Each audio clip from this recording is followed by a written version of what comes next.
इधर लखनऊ में बैठे थे योगी आदित्यनाथ, उधर बीजेपी के एक सांसद और विधायक ने कर दिया सबसे बड़ा विश्वासघात। जिस जेवर में योगी लिख रहे हैं विकास की नई गाथा, उसी जेवर के नगर निकाय चुनावों में बीजेपी को कैसे मिली करारी हार। बीजेपी विधायक की साजिश का सबसे बड़ा पर्दाफाश।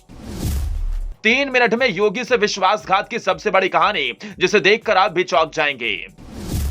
हमको तो अपनों ने लूटा, गैरों में कहां दम था। हमारी कश्ती थी डूबी वहां जहां पानी ही कम था। हाल में ही हुए उत्तर प्रदेश के नगर निकाय चुनावों में ये डायलॉग बिल्कुल फिट बैठता है। इस नगर निकाय चुनावों में कई सीटें ऐसी थे जहां बीजेपी के बड़े बड़े कैंडिडेट निर्दलीय प्रत्याशी के सामने जमीन चाट गए, लेकिन कुछ सीटें ऐसी थी जहां ऐसा खेल हुआ जिसे सुनकर आपका दिमाग घूम जाएगा। आप जानते हैं योगी आदित्यनाथ की सरकार पूरे सूबे में जबरदस्त तरीके से काम कर रही है।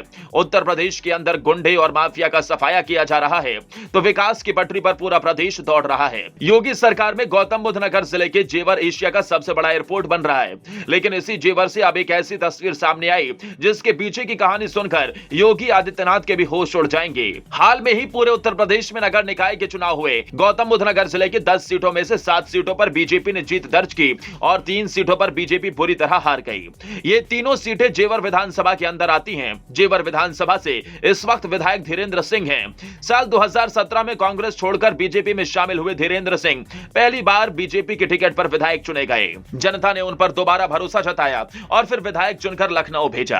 अक्सर योगी आदित्यनाथ के साथ धीरेन्द्र सिंह की तस्वीरें आती रहती हैं, लेकिन धीरेन्द्र सिंह ने योगी बाबा को न सिर्फ धोखा दिया बल्कि पार्टी के साथ बहुत बड़ा विश्वासघात भी कर दिया। पूरी कहानी आपको बताएंगे तो आपके होश उड़ जाएंगे। धीरेन्द्र सिंह जेवर विधानसभा के रबुपुरा के रहने वाले हैं और दबंग विधायक हैं। रबुपुरा नगर पंचायत से इस बार धीरेन्द्र सिंह के भतीजे शशांक सिंह बीजेपी के टिकट पर निर्विरोध चेयरमैन चुने गए। साथ साथ सभी सभासद भी निर्विरोध चुने गए, लेकिन रबुपुरा के आसपास के नगर पंचायत में बीजेपी को करारी हार मिली। बीजेपी की हार की स्क्रिप्ट बीजेपी नेताओं ने कैसे तैयार की, उससे आप जानेंगे तो यकीन नहीं कर पाएंगे। एक एक करके आपको इन सीटों का किस्सा बताते हैं। जेवर से बीजेपी के टिकट पर धर्मेंद्र अग्रवाल ने चुनाव लड़ा। धर्मेंद्र अग्रवाल गौतम बुद्ध नगर से बीजेपी सांसद महेश शर्मा के नजदीकी माने जाते हैं और धीरेन्द्र सिंह की महेश शर्मा से बनती नहीं है। यहां तक कि समाजवादी छोड़कर बीजेपी में शामिल हुए राज्यसभा सांसद सुरेंद्र नागर और धीरेन्द्र सिंह के बहुत करीबी रिश्ते हैं।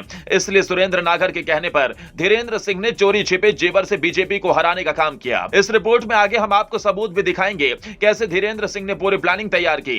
इन सबूतों को देखकर आप भी चौंक जाएंगे। जेवर के पास एक नगर पंचायत पड़ती है जहांगीरपुर। यहां से भी ऐसा ही हाल बीजेपी का हुआ। जेवर से निर्दलीय प्रत्याशी नारायण माहेश्वरी की जीत हुई तो जहांगीरपुर से गजेंद्र मीणा को जीत मिली। अब आपको वो सबूत दिखाते हैं जो पार्टी के लिए धीरेन्द्र सिंह के विश्वासघात की गवाही देते रहे। ये तस्वीरें हैं 27 मई की। जेवर में नारायण माहेश्वरी का शपथ ग्रहण समारोह था। हेलीकॉप्टर से फूल बरसे। 10 से 15 हजार लोग शपथ ग्रहण समारोह में पहुंचे। साथ साथ मंच पर पहुंचे बीजेपी के 2 बड़े नेता। एक थे राज्यसभा सांसद सुरेंद्र नागर और दूसरे थे जेवर के विधायक धीरेन्द्र सिंह। यानी जिस उम्मीदवार ने बीजेपी को करारी शिकस्त दी, उसी उम्मीदवार के साथ ये दोनों नेता जश्न मना रहे थे और चांदी का मुकुट पहन रहे थे।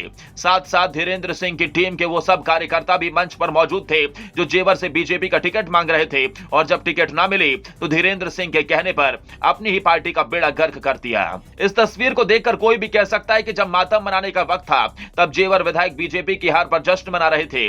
जेवर ही नहीं, जहांगीरपुर से भी ऐसी ही तस्वीर सामने आई। जहांगीरपुर में निर्दलीय प्रत्याशी के शपथ ग्रहण में धीरेन्द्र सिंह शामिल हुए। इतना ही नहीं, नारायण माहेश्वरी के शपथ ग्रहण समारोह में तो सिर्फ और सिर्फ सुरेंद्र नागर और धीरेन्द्र सिंह के फोटो थे। न मोदी न योगी किसी के फोटो नहीं थे।